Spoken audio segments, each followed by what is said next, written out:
Zee Marathi वाहिनीवरील दीपज्योती या मालिकेत स्वराची भूमिका अभिनेता अनुप बेलवलकर साकारत आहे. अनुपने नुकताच सोशल मीडियावर एक फोटो शेअर केला आहे. या फोटोंमध्ये त्याच्या बरोबर अभिनेता अंकुश चौधरी पाहायला मिळत आहे. हा फोटो शेअर करताना अभिनेता लिहितो, अंकुश चौधरी समोर उभा असलेल्या सुपरहिटला कुतूहलाने बघत होतो. त्याने हात मिळवला आणि मी त्याला बघत होतो.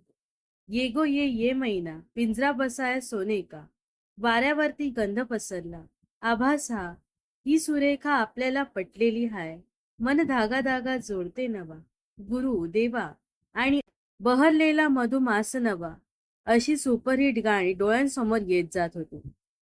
पुढे त्याने लिहिलंय की गावी जेव्हा मोठमोठे कलाकार यायचे तेव्हा त्यांना बघायला जायची एक उत्सुकता असायची.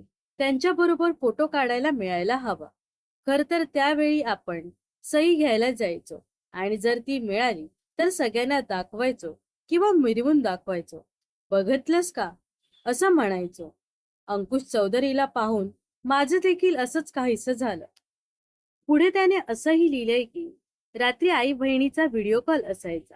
अंकुश चौधरी समोर असताना देखील त्यांचा फोन आला होता. तेव्हा मी म्हणालो की अंकुश चौधरी बरोबर भेट झाली. तुम्हाला बघायचं आहे का? थांबा दाखवतो. म्हणून मी 2-3 वेळा त्यांना दाखवला. समोरून कॅमेरा फिर समोरून कॅमेरा फिरवला. म्हटलं दिसतायत का?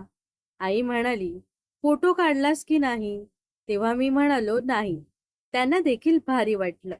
तर असा होता अभिनेता अनुप बेलवलकरचा अंकुश चौधरी बरोबर फोटो काढण्याचा अनुभव. तर अभिनेता अनुप बेलवलकर बद्दल तुम्हाला काय वाटतं? नक्कीच कमेंट्स करून सांगा व अशाच मनोरंजन विश्वातील ताज्या घडामोडी जाणून घेण्यासाठी नक्कीच आपल्या चॅनलला सबस्क्राईब आणि फॉलो करायला विसरू नका.